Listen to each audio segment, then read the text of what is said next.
5 लोगों की गिरफ्तारी हुई है, 5 लोगों की, उनमें से 2 को पुलिस की गोली से इंजरी हुई है। ठीक है, अभी उनका हालत देख लें, फिर डिटेल्स। मैम क्या नाम है मैम? दोनों ठीक है, दोनों का नाम क्या है मैम? जी, एक का नाम है मोहम्मद सरफराज, एक का नाम है मोहम्मद तालिब। कहाँ पर ये एनकाउंटर हुआ मैम? नानपारा क्षेत्र में। कहाँ पर? नानपारा भागने की कोशिश कर रहे थे मैम?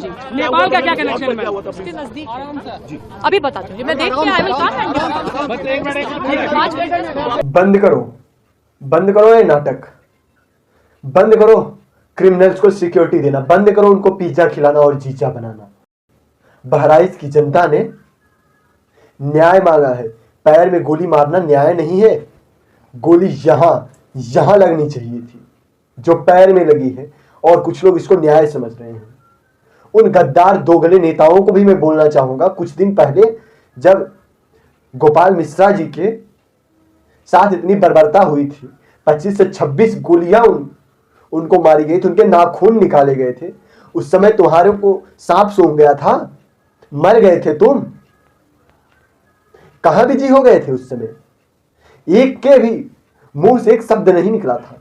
मेरा पिछला वीडियो आप खंगाल के देख लेना, मैंने कहा था आज सभी दोगले नेता लोग मुंह में तिनका दबा करके घूम रहे, उनके मुंह से आवाज नहीं निकल रही है। कल अगर इन विधर्मियों पर, इन देशद्रोहियों पर, गद्दारों पर कोई प्रतिक्रिया होगी ना, तो छाती पीटेंगे और मानव अधिकार आत्महत्या कर लेगा। यही बोला था मैं, स्पष्ट तरीके से यही बोला था, और वही हुआ। उन 2 आरोपियों के पैर में गोली क्या लगी? पैर में, जो यहां लगनी चाहिए थी। सबकी नानी मर गई। सारे नेता छाती इस तरीके से पीट रहे हैं जैसे रावण के मरने पर मंदोदरी भी नहीं पीटी रहेगी। क्या न्याय है? कौन कहता है ये न्याय है? ये न्याय नहीं है। ये सिर्फ भटकाने का काम है हिंदुओं को, बहराइच की जनता को मूर्ख बनाने का काम है, और मृतक के माता पिता को बेवकूफ बनाया जा रहा है। ये न्याय नहीं है। इसे तुम न्याय समझते हो? लोग बोल रहे हैं चलो बुलडोजर से कार्रवाई हो जाएगी। अच्छी बात है, होनी चाहिए। उससे क्या होगा? राम गोपाल मिश्रा जिंदा हो जाएंगे, या फिर उनकी आत्मा को शांति मिल जाएगी। ये सबसे कुछ नहीं होने वाला है।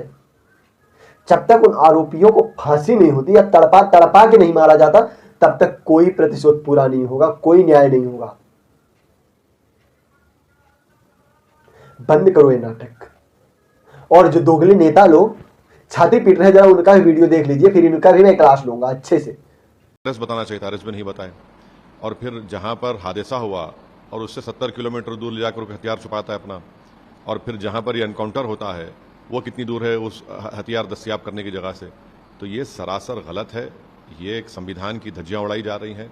और आज तक क्या किसी ने देखा ऐसा वीडियो कि आप जिस पर गोलियां चला रहे हैं उनसे सवाल किया जा रहा है कि तुमने ऐसा क्यों किया, और वो जिसके पैर में गोली लगी वो कह रहा है कि हाँ सर हमसे गलती हो गई, हम दोबारा नहीं करेंगे। तो ये ऐसा दिख रहा था कि कोई नेटफ्लिक्स पर कोई पिक्चर चल रहा है। यानी जो भी स्क्रिप्ट राइटर है उसको तो अपनी नौकरी छोड़कर, तो सरकार को छोड़कर उसको जाना चाहिए नेटफ्लिक्स में, उसको बहुत पैसे मिल जाएंगे। और दूसरा ये कि हम तो स्पोर्ट्स मंत्री से अपील करेंगे कि जो निशाने पे मार रहे हैं, 200 एनकाउंटर ऐसे निशाने पे मारे हैं, इनको ओलंपिक भी जाइए, भारत को गोल्ड मेडल सिल्वर मेडल ला लेंगे। एक मजाक बना के रख दिए। देश संविधान से चलेगा, कायदे कानून से चलेगा, रूल ऑफ लॉ से चलेगा। योगी की ठोक डालूंगा वाली पॉलिसी से नहीं चलेगा। ये प्योर असंवैधानिक है, जिसका नतीजा देखिए क्या हुआ। उत्तर प्रदेश के अंदर फिर 2 जन का एनकाउंटर, 2 जन के पैर में गोली मार दी। अब यही आशंका जताई थी कल, तो वीडियो वायरल है सब तरफ। जो रुखसार नाम की एक महिला है, जो सरफराज की बहन है, उसने एक वीडियो निकाला। उसमें उसने कहा है कि 4:30 बजे यूपी की एसटीएफ हमारे घर आई, वहां से मेरे पिता अब्दुल हामिद साहब को, मेरे भाई सरफराज को और फहीम को उठा के ले गई।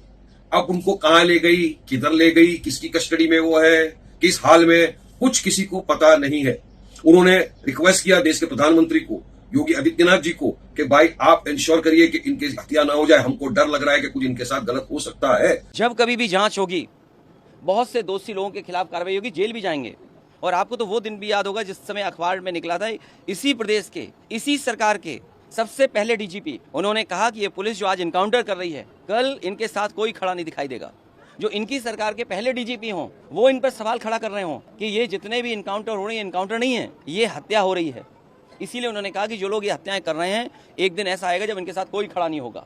और मुझे सुनने में यहाँ तक आया है, आप बेहतर बताना इस बात को, कि जिस व्यक्ति ने पहला वीडियो वायरल किया उस प्रोसेशन का, उस पत्रकार के हाथ या पैर में बहुत चोटें आई हैं। उसमें बीजेपी के लोगों ने उसे बहुत मारा है। अगर बीजेपी के लोग पत्रकार को मार रहे हैं या बीजेपी के लोग पत्रकार को जेल भिजवा रहे झूठे मुकदमे में, तो समझ लीजिए क्या छिपा रहे हैं, कुछ तो छिपा रहे हैं ना। आप लोगों ने देखा, सबको अभी कानून और संविधान बड़ा याद आ रहा है। यही भड़वा जब बोलता था 15 करोड़ 100 करोड़ पर भारी पड़ेंगे, कभी ऐसे ही भड़वे बोलते थे 15 करोड़ 100 करोड़ पर भारी पड़ेंगे। ऐसे ही नेता बोलते थे, ऐसे ही नेता के बाप बोले थे, बच्चे हैं बलात्कार हो जाती है। शायद अगर उनकी बहन बेटी भी होती तो यही बोलते। और आज जो ज्ञान दे रहे हैं ना, अगर उनका भाई मरता तो पता चलता दर्द क्या होता है। मैं जातिवाद या प्रांतवाद या मजहबवाद को नहीं बढ़ा रहा हूं। जो कहते हैं कि कार्रवाई धर्म देखकर हो रही है, पत्थर मुसलमान फेंकेगा, कार्रवाई हिंदू पर होगी, 35 टुकड़े अपताप करेगा और सजा रामलाल को होगी।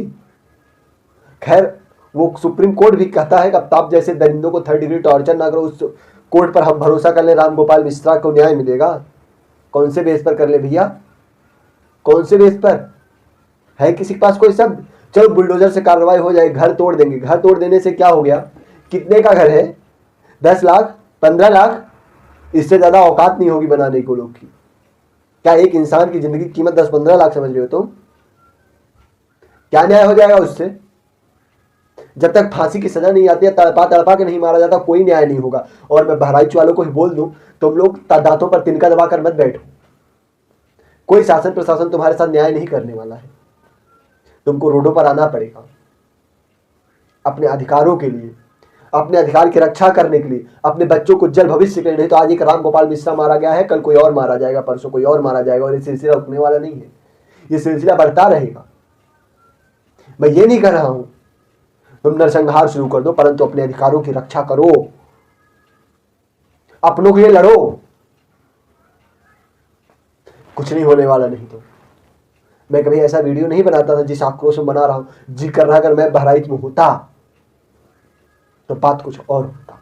बाकी ये देश जितना हमारा है उतना आपका भी है, उतने गोपाल मिश्रा का भी था, और जीने का अधिकार भी उतना ही था, जिनको बर्बरतापूर्वक मार दिया गया।